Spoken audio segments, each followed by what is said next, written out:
Bismillahirrahmanirrahim. Welcome to Balance Byte. Chapter number 5, problem number 6. Some of the accounts appearing in the year-end financial statement of Diet, Horizon Dinner, a corporation appear below.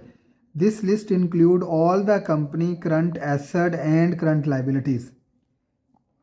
Sales, accumulated appreciation, note payable, cash, capital stock, marketable security, account payable, mortgage payable, salaries payable, interest payable, account receivable, inventory, unearned revenue, unexpired insurance.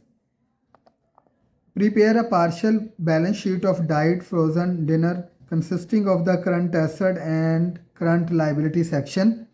Only the appropriate item of the above list. B. Compute the current ratio and amount of working capital. Explain how each of these measures is computed. State with reason whether you can consider the company to be in a strong or weak position. तो सबसे पहले तो हमें ये पता होना चाहिए कि करंट एसेट्स क्या हैं और करंट लाइबिलिटीज़ क्या हैं। तो हमारे पास एसेट्स जो होते हैं वो दो तरह के नॉर्मली ब्रॉड कैटेगरी में अगर हम डिवाइड करें तो दो ब्रॉड कैटेगरी में डिवाइड करते हैं। एक होते हैं नॉन करंट एसेट्स और सेकंड वन है जी current assets. Non current asset further दो तरह के होते हैं, एक होते हैं टेंजिबल और एक होते हैं इनटेंजिबल। टेंजिबल वो होते हैं जिनकी फिजिकल एग्जिस्टेंस होती है, जिनको आप टच कर सकते हैं, फील कर सकते हैं, वो टेंजिबल हैं। Like plant, machinery, land, building, furniture, office equipment etcetera. Intangible वो होते हैं जिनको आप टच नहीं कर सकते, ना ही जिनकी फ़िज़िकल एग्जिस्टेंस होती है, ना ही उनको आप फील कर सकते हैं। लाइक गुडविल, कोई सीक्रेट फार्मूला, कोई सॉफ्टवेयर, तो ये आपके पास इंटेंजिबल होते हैं। इसी तरह से करंट एसेट्स वो होते हैं which can be converted into cash with in 1 year, जो एक साल के अंदर अंदर कैश में कन्वर्ट हो जाएं, उनको हम करंट एसेट्स कहते हैं। अच्छा जी, करंट एसेट्स नॉर्मली क्या होते हैं? Cash in hand and bank, अगर कैश इन हैंड है या कैश इन बैंक है। उसके बाद आपके पास इन्वेंट्री, उसके बाद आपके पास अकाउंट रिसीवेबल, फिर आपके पास जी अनएक्सपायर्ड कोई एक्सपेंसेस, फिर मार्केट्स एबल सिक्योरिटीज़, फिर आपके पास कोई एडवांसेस। तो ये सारे के सारे आपके पास करंट एसेट्स होते हैं। इसी तरह से लाइबिलिटीज़ भी आपके पास दो तरह की होती हैं। एक होती हैं नॉन करंट लाइबिलिटीज़ और एक होती हैं करंट लाइबिलिटीज़। तो जो आपके लॉन्ग टर्म लोन्स वगैरह होते हैं वो सारी के सारी आपके पास नॉन करंट लाइबिलिटीज़ में आती हैं। और ऐसी liabilities which can be paid with in 1 year, जो एक साल के अंदर अंदर आपने पे करने हो, वो आपकी करंट लाइबिलिटीज़ होती हैं।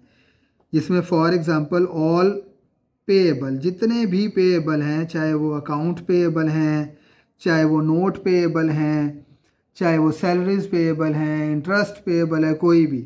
और उसके बाद आपके पास कोई आपकी अगर अनअर्न्ड रेवेन्यू है तो वो भी आपके पास जो है वो आपकी करंट लाइबिलिटी होगी। तो इस क्वेश्चन के अंदर वो आपको कहता है कि आपने एक partial statement of financial position बनानी है। Statement of financial position balance sheet को कहते हैं।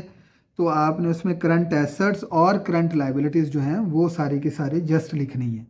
Diet frozen dinner statement of financial position as on December 31st। Current assets cash question में गिवन है 47,600 का। Marketable securities, account receivable, inventory और unexpired insurance. और उसके बाद आपके पास जो टोटल आंसर आ गया इसका वो आपके पास आ गया जी 637,280। तो ये आपके पास आ गए टोटल करंट एसेट। यहाँ पे आप इसको डबल लाइन कर देंगे। देन आप हेडिंग देंगे करंट लाइबिलिटीज़ की। तो करंट लाइबिलिटीज़ के अंदर note payable, accounts payable, salaries payable, interest payable और अनअर्न रेवेन्यू है। तो ये टोटल किया तो ये आपके पास सारी की सारी करंट लाइबिलिटीज़ आ गई। तो ये था आपका पहला पार्ट कि आपने क्या करना है कि आपने करंट लाइबिलिटीज़ जो है वो बतानी है। अब करंट लाइबिलिटीज़ के बाद बी पार्ट है, वो कहता है कि आपने क्या करना है, करंट रेशो कैलकुलेट करनी है। तो हमने जो है वो करंट रेशो फाइंड आउट करनी है। करंट रेशो का फॉर्मूला होता है current assets divided by current liabilities.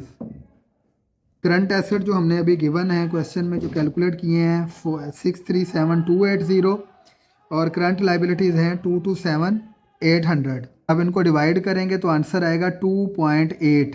अब रेशो को लिखने का फार्मूला होता है कि आप रेशो का साइन डालेंगे और हमेशा 1 लिखेंगे। ठीक है जी। तो 2.8 ये आंसर आ गया करंट रेशो का। अब आपने इसको बताना है कि ये जो 2.8 है इसको आपने एक्सप्लेन करना है कि इसके मीनिंग क्या है। तो इसके जो मीनिंग हैं वो ये होते हैं कि अगर आपके ये आपको रिप्रेजेंट कर रहे हैं आपके एसेट्स को और ये रिप्रेजेंट कर रहे होता है आपकी लाइबिलिटीज़ को। तो यानी इन अदर वर्ड्स इसकी सेंस ये बनती है कि $1 की या $1 लाइबिलिटी पे करने के लिए आपके पास $2.8 अवेलेबल है। तो इसका मतलब है कि आपकी कंपनी की फाइनेंशियल पोजीशन अच्छी है कि अगर आप अपनी लाइबिलिटी पे भी कर दें देन भी आपके पास $1.8 बच जाएंगे। ठीक है। तो अगर आपका ये जो रेशो है यानी आप ये कह लें कि ये हो 0.5:1 तो ये रिप्रेजेंट करती है कि आपकी कंपनी जो है वो इंसॉल्वेंट हो गई है, यानी आपकी कंपनी जो है वो काम करने के काबिल नहीं है।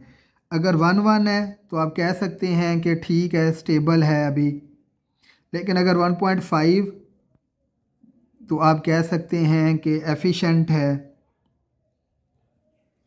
और 2 और 2.5 या उससे ज़्यादा अगर हो तो आप कह सकते हैं कि कंपनी की स्ट्रॉन्ग फाइनेंशियल पोजीशन है।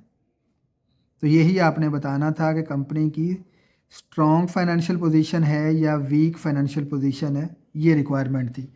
सेकंड है वो कहता है जी आपने वर्किंग कैपिटल कैलकुलेट करना है। तो वर्किंग कैपिटल जो कैलकुलेट करने का फॉर्मूला होता है वो होता है current assets minus current liabilities. तो करंट एसेट्स में से आपने क्या करना है, लाइबिलिटीज़ को माइनस करना है। तो करंट एसेट है आपके 637,280, उसमें से आप माइनस कर देंगे करंट लाइबिलिटीज़ 227,800।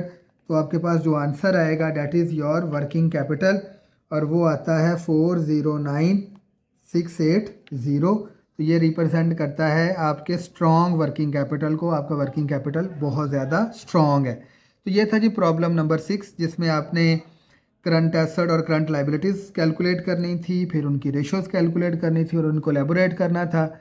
बाकी कोई भी सवाल हो, कोई पॉइंट हो तो कमेंट सेक्शन में जाके कमेंट करें। Thank you so much. अल्लाह हाफिज़।